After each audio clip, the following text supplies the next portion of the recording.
Sian Lim iginiit ang katotohanan sa likod ng hiwalayan nila ni Kim Chu. Sa kabila ng pakiusap ni Kim Chu kay Sian Lim na itigil na ang pagbibigay ng detalye sa naganap nilang paghihiwalay ay nagpatuloy pa rin ang kapuso actor-director na si Sian sa pag-uusap tungkol sa nakaraan niyang relasyon sa kapamilya actress.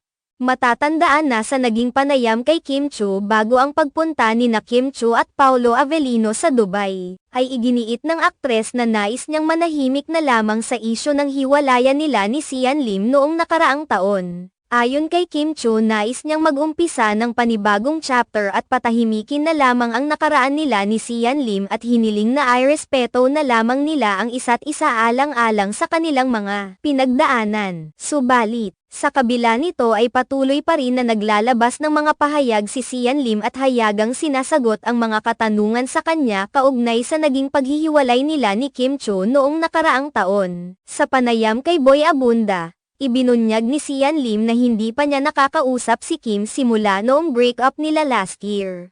Subalit, nilinaw niya na mapayapa ang kanilang breakup at naghiwalay sila bilang isang magkaibigan.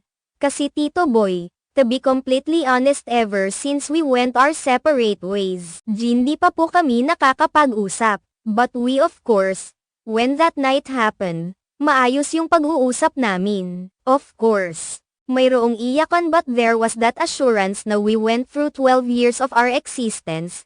It has that respect, saad ni Sian Lim. Muli ring iginiit ni Sian Lim na hindi niya desisyon ang makipaghiwalay kay Kim Chu kundi si Kim Chu ang unang bumitaw sa kanilang relasyon. To be completely honest, I wasn't the one engaged in the separation.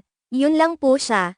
It's that simple. I know they're saying na I wasn't the one who initiated the breakup, pagdidiin ni Sian Lim. Very proud ding ipinahayag ni Sian Lim na hindi siya kailanman na nagloko sa 12 years relationship nila ni Kim Chu, taliwas sa mga ibinabato sa kanya ng maraming fans ng aktres. Nag-usap kami privately. Hindi na kailangan himayin kung sino ang nagkulang. I think the length speaks for itself, and yung pambabatikos sa akin ng karamihan. I think they should look at it from us. For more than a decade, I never had any. My record is clean, and I am proud of that, pahayag ni Sian Lim. Sa ngayon ay hindi pa naman nagbibigay ng pahayag si Kim Chu patungkol sa hindi pakikinig ni Sian Lim sa kanyang pakiusap na manahimik na sa isyu ng kanilang paghihiwalay at ay respeto ang isa't isa.